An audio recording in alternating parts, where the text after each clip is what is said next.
Assalamualaikum warahmatullahi wabarakatuh. Kami dari kelompok 2. Di sini kami akan menjelaskan tentang perusahaan yang berhasil dan gagal. Untuk perusahaan yang berhasil, kami mengambil dari perusahaan Indomaret, dan untuk perusahaan yang gagal, kami mengambil dari toko Gunung Agung.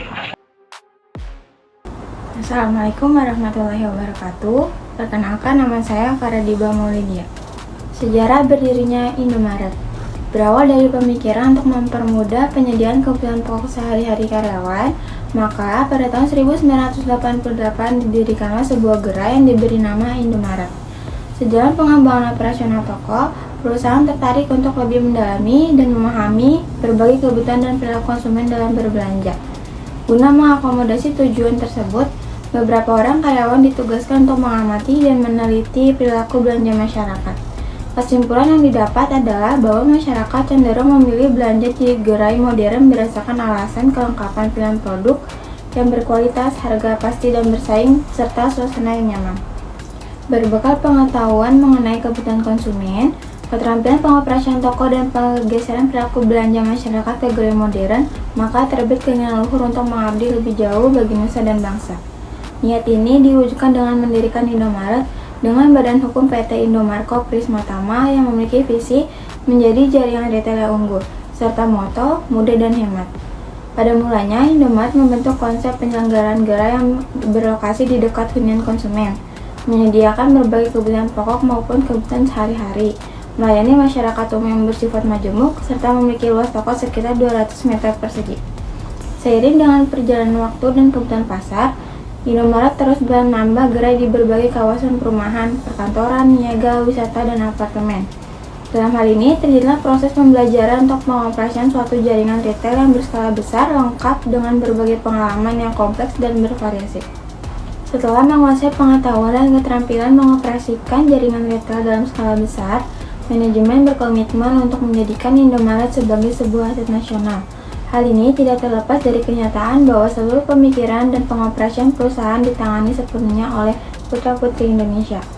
Sebagai aset nasional, Indomaret ingin berbagi kepada masyarakat Indonesia melalui bisnis waralaba dan juga mampu bersaing dalam persaingan global.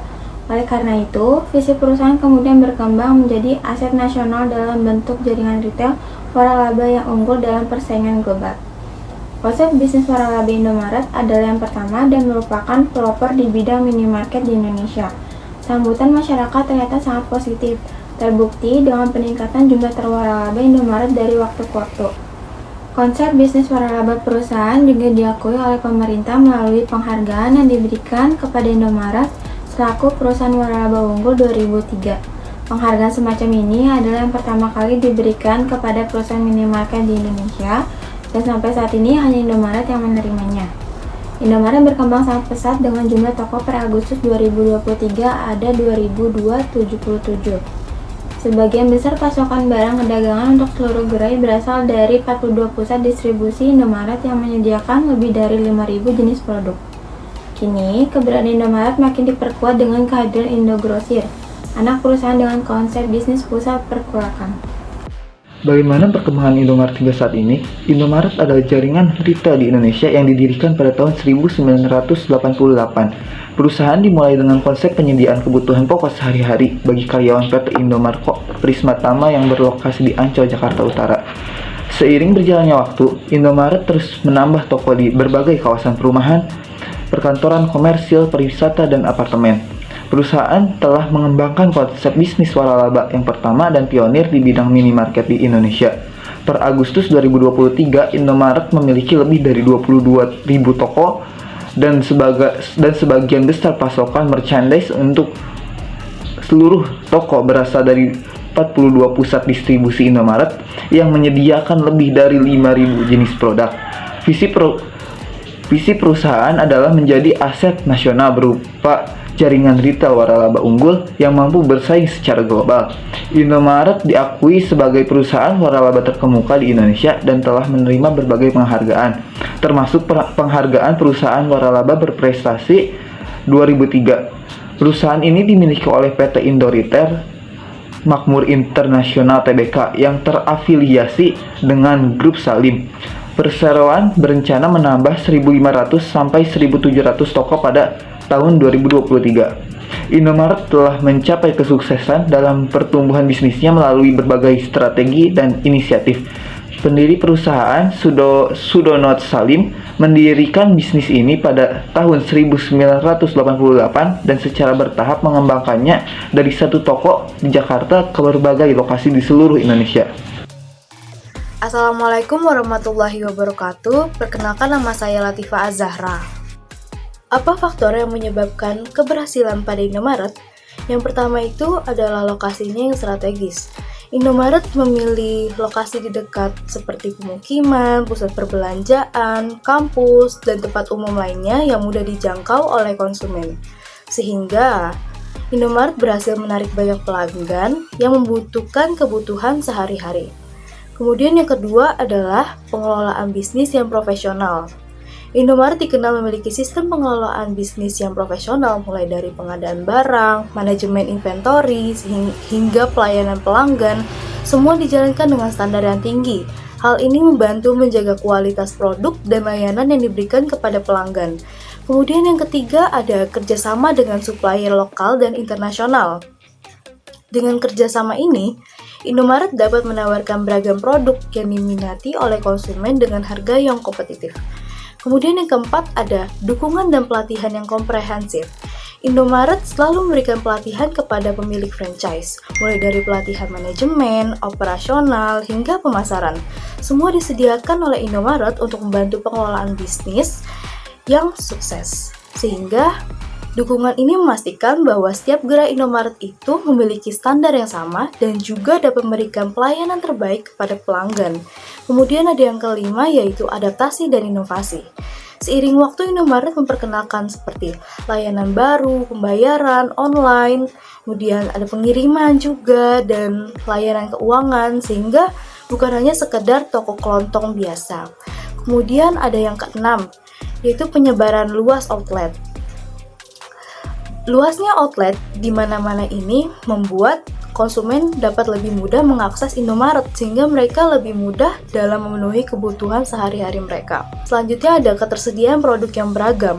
Keberagaman produk yang ditawarkan Indomaret memenuhi kebutuhan berbagai segmen konsumen sehingga Indomaret mampu menyesuaikan penawaran mereka dengan preferensi dan kebiasaan belanja masyarakat setempat.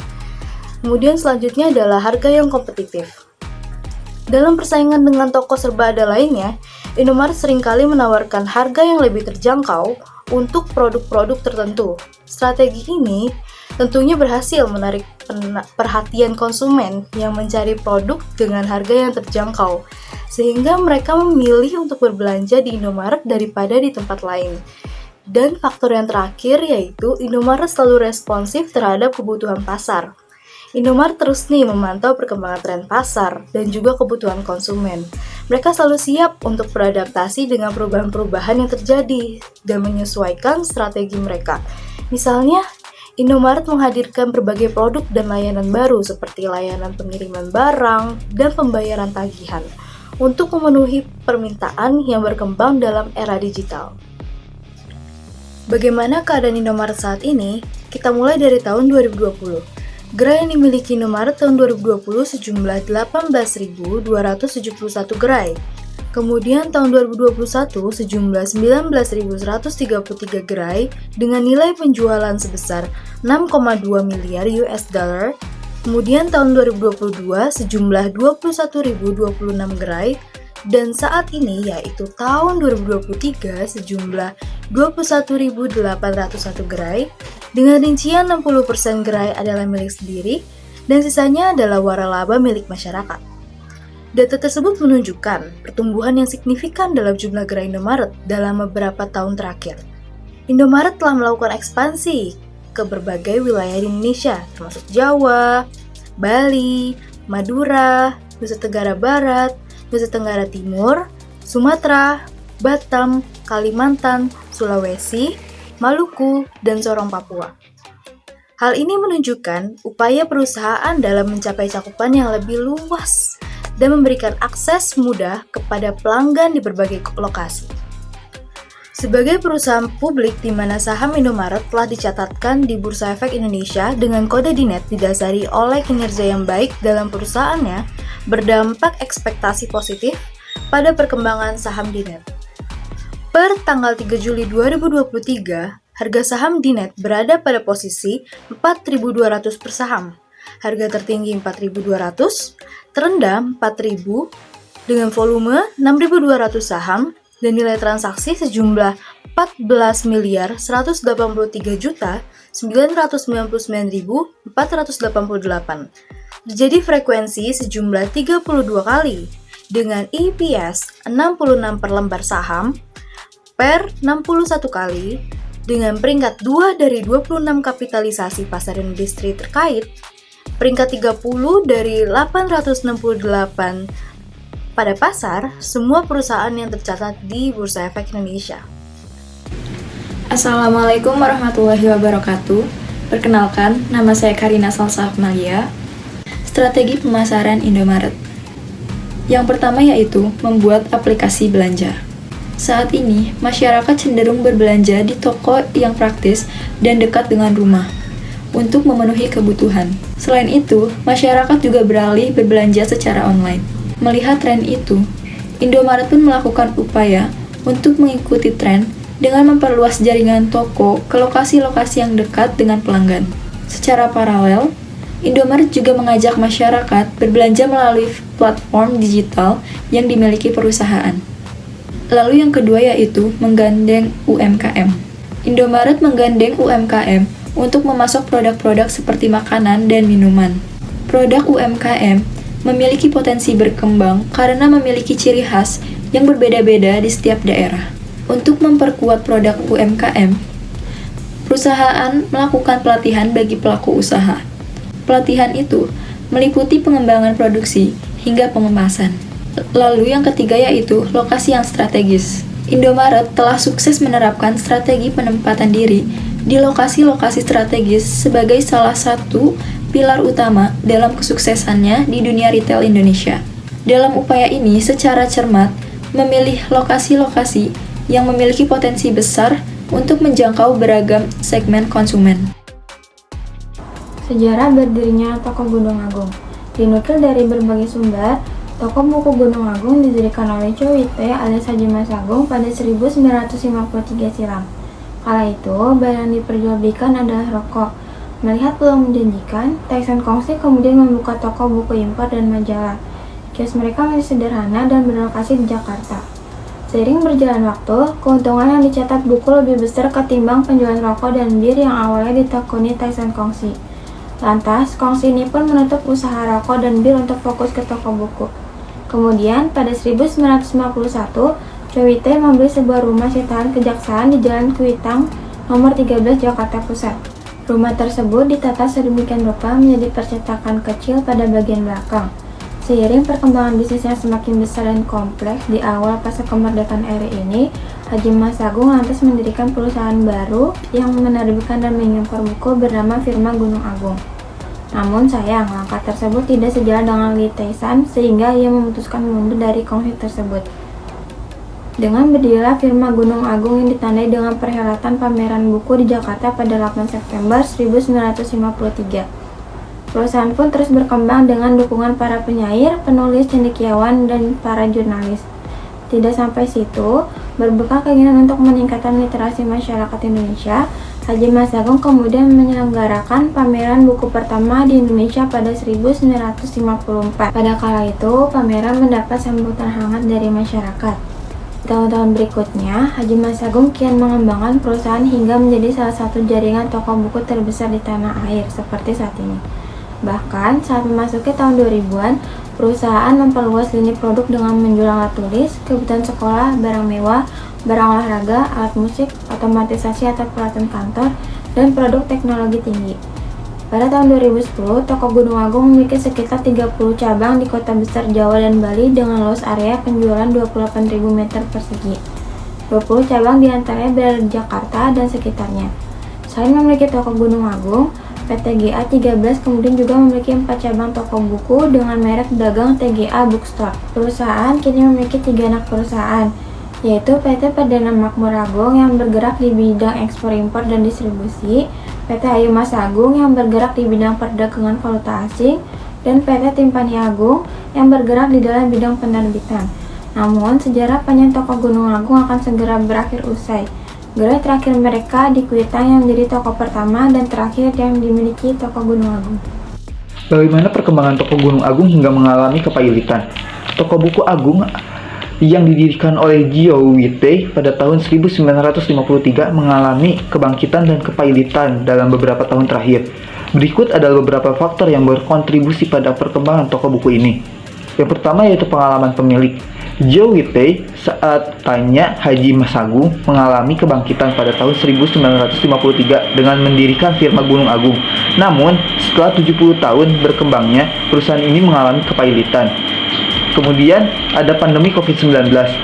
Toko buku Gunung Agung mengalami efisiensi dan efektivitas usaha sejak 2013 dan selama pandemi COVID-19 mereka menutup beberapa toko di Surabaya, Semarang, Gresik, Magelang, Bogor, Bekasi, dan Jakarta. Kemudian yang selanjutnya yaitu keputusan penutupan toko.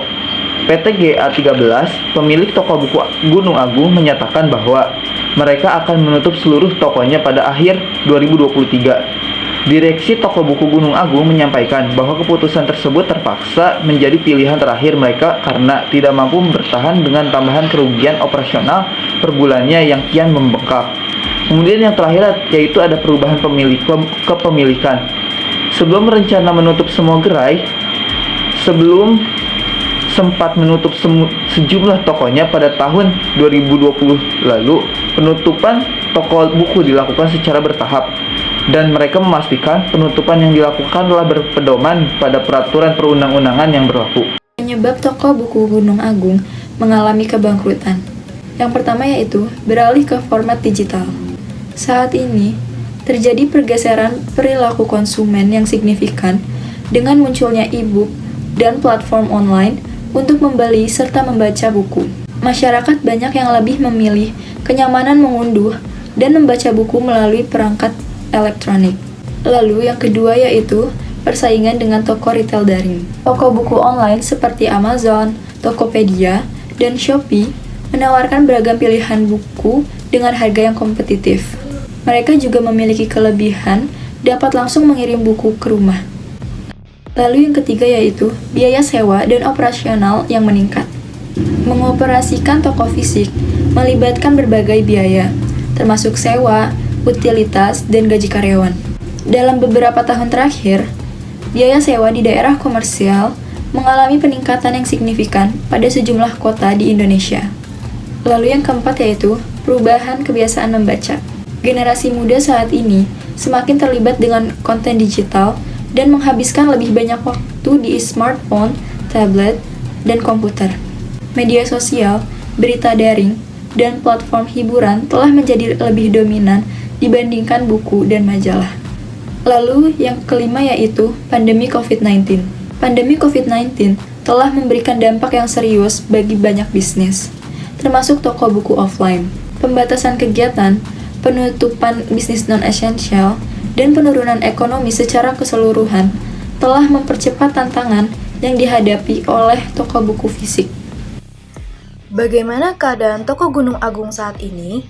Toko Gunung Agung PT GA13, sekarang PT Permata Prima Sakti yang sudah berdiri sejak 70 tahun yang lalu, mengumumkan berakhirnya toko tersebut pada Mei 2023 dan semua gerainya resmi ditutup pada 31 Desember 2023 mendatang. Saat ini, toko Gunung Agung yang berpusat di Kuitang, Jakarta Pusat memberikan diskon besar-besaran. Diskon yang diberikan juga cukup fantastis, yaitu sekitar 50-70% untuk buku dan juga peralatan kantor. Namun, beberapa rak sudah terlihat kosong karena para supplier sudah berhenti memasok produk buku dan juga peralatan kantor ke toko tersebut. Pada lantai 1, toko buku ini nampak sepi, bahkan hampir tidak ada pengunjung yang membeli ataupun sekedar melihat-lihat di area khusus berbagai macam furnitur perkantoran. Kemudian beranjak ke lantai 2. Sejak memasuki area di lantai 2 toko buku ini, pengunjung langsung diberi pemandangan berupa spanduk besar bertuliskan promo buku diskon 50%. Adapun buku-buku yang diskon beragam, mulai dari buku tentang pengembangan diri, buku kesehatan, hingga buku agama. Selain buku, mainan anak juga didiskon hingga 70%. Berbeda dengan lantai 1 yang sepi dari pengunjung, di lantai 2 mulai nampak nih beberapa pembeli di area perlengkapan alat tulis kantor dan juga beberapa buku. Selain itu, di lantai 2 juga nampak beberapa rak yang kosong. Setelah dikonfirmasi, ternyata kosongnya beberapa rak tersebut ya karena memang rak-rak itu disiapkan khusus untuk beberapa produk. Dan kini, produk itu telah berhenti mensuplai sehingga dapat ditemukan rak di toko buku Gunung Agung banyak yang kosong. Sementara itu, kondisi sepi juga nampak di lantai 3 toko buku ini. Area yang dikhususkan untuk buku-buku pelajaran dan agama ini nampak sangat lengang dari pembeli. Tidak ada satupun pembeli yang ditemui di area ini. Adapun beberapa jenis buku di lantai 3, toko buku legendaris ini juga ada yang didiskon hingga 50%. Di antaranya buku detik-detik USBN dan juga beberapa kitab suci Al-Quran. Kelemahan strategi pemasaran toko buku Gunung Agung sehingga mengalami kebangkrutan. Lalu yang pertama yaitu, sebagian besar lokasi outlet toko Gunung Agung sulit untuk dijangkau, sehingga orang tidak akan pergi ke sana jika tidak memiliki alasan khusus. Lalu yang kedua yaitu, toko Gunung Agung kalah saing dengan pesaingnya. Lalu yang ketiga yaitu, kebanyakan orang tidak dapat menemukan barang yang mereka cari di toko buku Gunung Agung. Lalu yang kelima yaitu, kurangnya promosi atau diskon yang bekerja sama dengan perusahaan lain, seperti promosi kartu kredit bank. Sekian penjelasan materi dari kelompok kami tentang perusahaan yang berhasil dan perusahaan yang gagal. Kurang lebihnya mohon maaf. Wassalamualaikum warahmatullahi wabarakatuh.